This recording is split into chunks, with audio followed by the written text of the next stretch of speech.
From the Walton Insurance Group, Rick Walton. Hi, Rick. Happy New Year.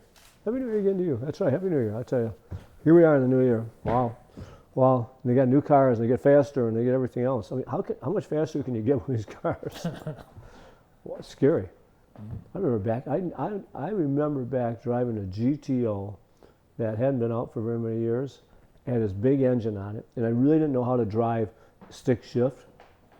And doing that, you're jerking along, trying to do everything else, and then you put it down a little bit. It scared the crap out of me about how fast that thing would just go.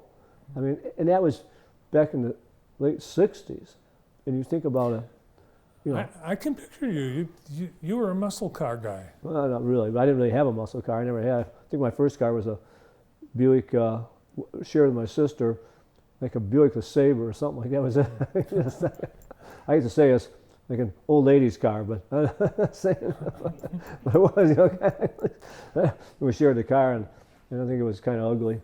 And we had this car for a while, and then I did have it. And I trying to think what I had after. I did have an old Camaro. That kind of had, I think, it had a racing stripe on it. It didn't have a big engine or anything in it. Wore a leather jacket while I drove that around? With a wife beater White t-shirt. Yeah. The good old days, the good old days. Mm-hmm.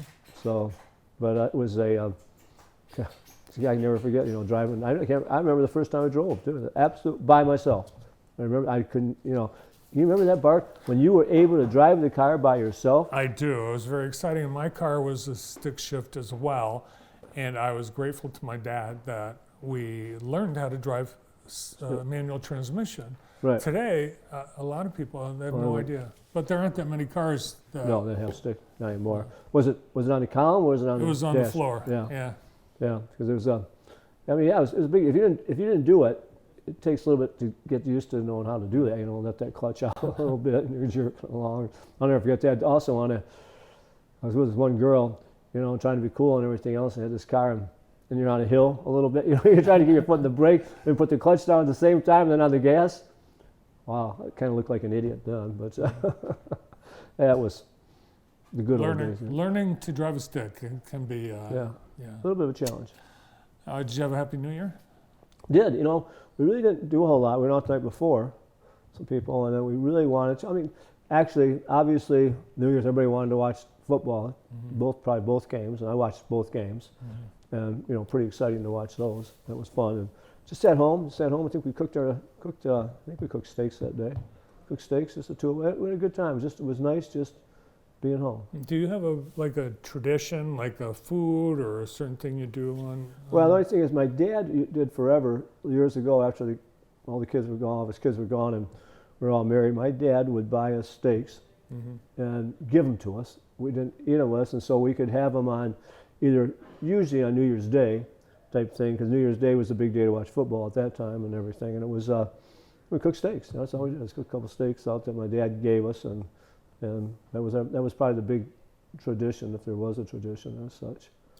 Well, my sisters, who have become Southerners, are big into the Southern food traditions at New Year's, include black-eyed peas. That's for good luck, and they're not good. I'm not really sure if I've had, I think I have had black-eyed peas. I don't remember. I probably didn't like them, but I don't remember, in these traditions. There's fun traditions, I always try to buy my kids at Christmas and at New Year's just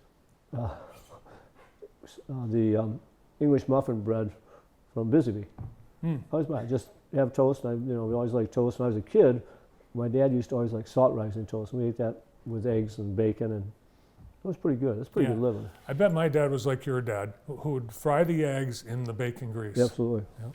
Absolutely. He did that. My dad got really known for that, and we used to have him do that. And my parents used to come over on Christmas morning, first thing, after the kids opened the presents and everything. They came over there for a while, and then they left, and we actually all my family, sisters and I, we all went over to my mom and dad's, and my dad would come over and cook eggs for us. Eggs and bacon, and use that grease. It's exactly what he did, baste them a little bit there, and sometimes make a pancake, and put the pancakes, and everybody put the mustard on the pancakes, of course, and then we did that. That was a Walton thing, and I wish I remember where my dad ever got that from. I don't know. You know, eating pancakes on your mustard. I mean, on your pancakes with mustard with syrup. Never heard of that. Really? See, growing up in Vermont, there's only one thing you put on pancakes, and that's maple syrup. Oh, maple syrup. Well, Real maple syrup. you and Dick Hartley? No. And the other thing And Daryl. holiday, New Year's tradition, which my wife makes, but my mom used to, was the meat pie, which sounds meat pie. It's mostly pork and cinnamon and potatoes, and it's really awesome. Yeah, not a dessert. It's kind of like probably like an English thing, you know. Right. It's yeah. like it's actually French Canadian, but yeah. the people in England, they I'm eat sure it was good. meat pies. I mean, that would be really good. So I was sick over the New Year's, so we're gonna have the meat pie this weekend, a week really? late. Yeah. What time are we coming over? Come on anytime. Okay. Yep. Maybe we'll do it right after this. We'll come up there. Yeah. What the heck? But no, you were sick? Yeah. Well, I saw you last week. No, I didn't see you last week because the New Year's was this past weekend. Yeah, Well, I did see you last week. I didn't see you this week. Yeah. No kidding. What'd you have? Like a, there's a lot of stuff going around right now, isn't there? It was RSV. RSV. What is that? Respiratory something Yeah. virus. But Something respiratory, just Viagra type thing. RSV. S stands for something. I can't pronounce it. Yeah. No kidding. They Yeah. diagnosed it. And that's what they said it was. Yeah.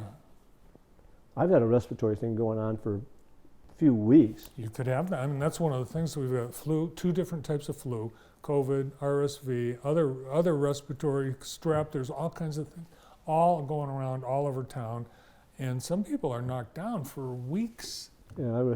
Did they give a prescription or anything for it? There's nothing they can do. They can do for flu and for COVID, but not for anything else. Did you put Vicks around here and stuff and everything? My mom used to put, honestly, guy, actually, what took a sore throat away for us, my mom would put, I think it was, I should call my sister to make sure, we'd take a couple of washcloths and some way put them together. And I want to say, were they cold and put them around your neck? But I swear it made you feel so much better. Well, Vicks Vapor Rub. And put Vicks on it with it too. Yeah, with Vicks on it too. And I mean, I went and bought some Vicks the other day because my sinuses were driving me crazy.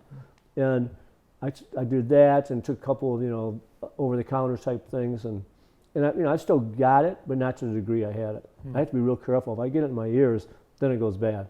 So you can feel it almost coming there and type stuff, and it makes a difference. Well, hopefully you'll stay well. I think won't so. get any sicker. I think I will. I ate an orange this morning too, so. Oh, that'll help. Bananas. Do you do anything? I know you're at the point probably you've become perfect, but are there any resolutions that you do this I start of the year? really don't do resolutions.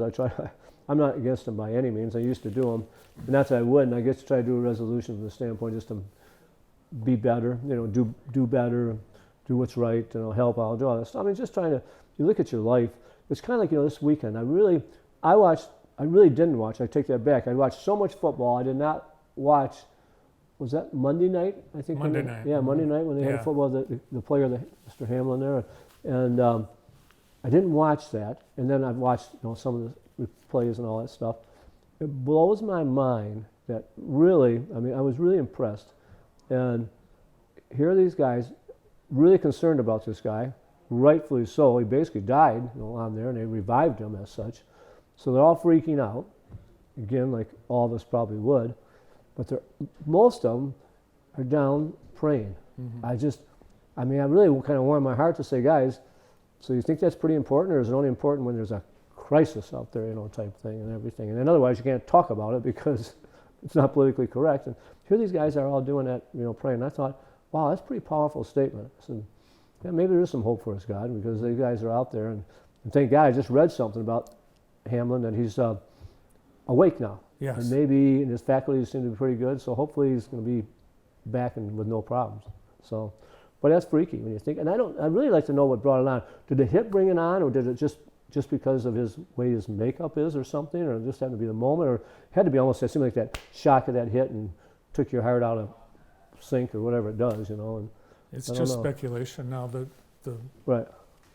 Back when I was a cardiologist, I would know, but I forgot. I'm sure we'll find out someday. But yes, the latest from the family and the team is today that he is squeezing hands of his family members and is awake, and that there's not evidence of neurological damage. So that's great news. The other cool thing, I can't believe, here's this guy that set up this fund for these toys for kids. Yeah. Had a few $1,000s wherever he had it, and now he got $7 million. I just heard $7 million. I mean, the generosity of people that feel bad for this guy and said, "Hey, let's send money to this thing." Yeah. And that's pretty cool too. Yeah. It's really So pretty cool. the children's charity that Yeah, he yeah, was what wanted it to was, help basically. is certainly going to. Exactly. And apparently all the charities that he's supporting in his hometown will be really? benefiting. Where's he So, from? Do you remember? Pennsylvania. Pennsylvania, was yeah. it? Something like that? Okay. Any big plans this weekend? The big plans this weekend, I think I'm going to go to the Michigan State-Michigan basketball game. Oh, that'd be fun. And I think maybe I'm going to take one of my grandkids. I'm trying to decide on some friends.